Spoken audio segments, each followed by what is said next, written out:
Today's episode connects directly to human-centered design, where we focus not only on methods and tools, but also the mindsets that guide us, such as curiosity, empathy, optimism, and humility. These aren't just abstract values, they're the way that we make decisions and approach people and adapt to change. So humility is the next mindset that I wanted to chat about. And this is actually one that you've brought up in a couple of our conversations. Yeah.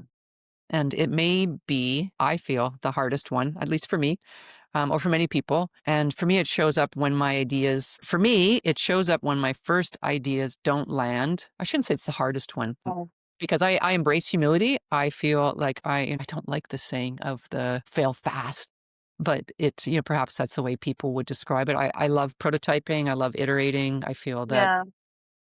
I want to have the opportunity to try things that I believe if you don't try something that then doesn't work, that you can't actually create something that's truly novel or new. So humility, for me, it shows up when my first ideas, and I'd say, I ideally have like 3 to 5 Mhm, mhm. within a short period of time because we don't have, decades to create things, but, fast sketch, conversational prompts, whatever it might be to try out first ideas. So it shows up when my first ideas don't land or when research completely overturns what I thought I knew, like showing something and then people go,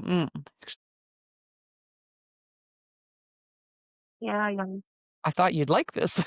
So it kind of reiterates the reasons and, when you're talking through how you would observe and have conversations like as soon as possible within a design process or, in Mhm. a product concept ideation, nothing has to exist. So I start having conversations about what people Yeah, need. And, from there, that is research, even though it's not a perfected product, but that you can see what, that this initial conversation research can really completely overturn what we thought mhm, we knew. mhm. So I have learned to lean into, ambiguity, into discomfort and let that reshape my work. I And test I've witnessed a lot of what you've described. The way you work, it's very iterative and very immersive. And I remember you walking around with lots of objects on you because you're trying to, perfect things and have people try things out. So, especially the work you did with the science center as well too. Mhm. I don't know. I think we talked about this for the second podcast, and for me, going back to school was very humbling. Like it Mm. was. I think I went back.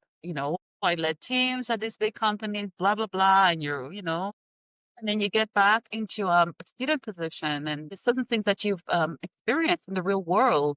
Now they're being talked about at a very intangible academic level, and you're like, but I live this. Like, why won't you listen to me and whatever? So that was my most recent mind shifting example of being in a space where I was very humble. Right? I remember having tips with professors, and one professor said to me, "You do realize there's like a theory for the thing that you're talking about that." When you as a researcher enter academia, you have to think of the scaffolding on whose backs are you building things, right? You're not the first. And Mm. so that was something that seeped in, I think, relatively slowly for me, realizing that I wasn't the first one to do it. And maybe somebody was not a designer researcher exercising and animating the thing. Maybe they were theorists, but they've already talked about the thing, but Mm.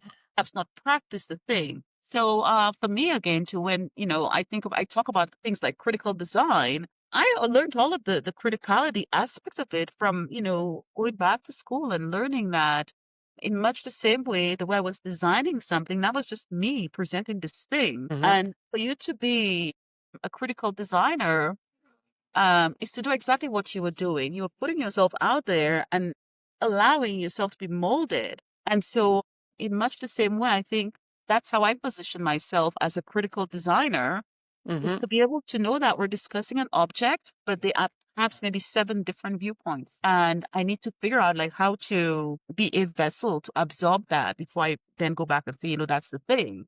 Mhm. Because as designers, design researchers, we're just vessels and medium to take ideas and mold them into things. Thanks for watching Design with Renn, where we explore what it means to create with care, context, and intention. If this sparks something for you, make sure to like, subscribe, and share it with someone who's designing for change. Want more? New episodes drop regularly, and you'll find resources, tools, and behind-the-scenes thinking right here on the channel. Keep designing with purpose, and I'll see you in the next one.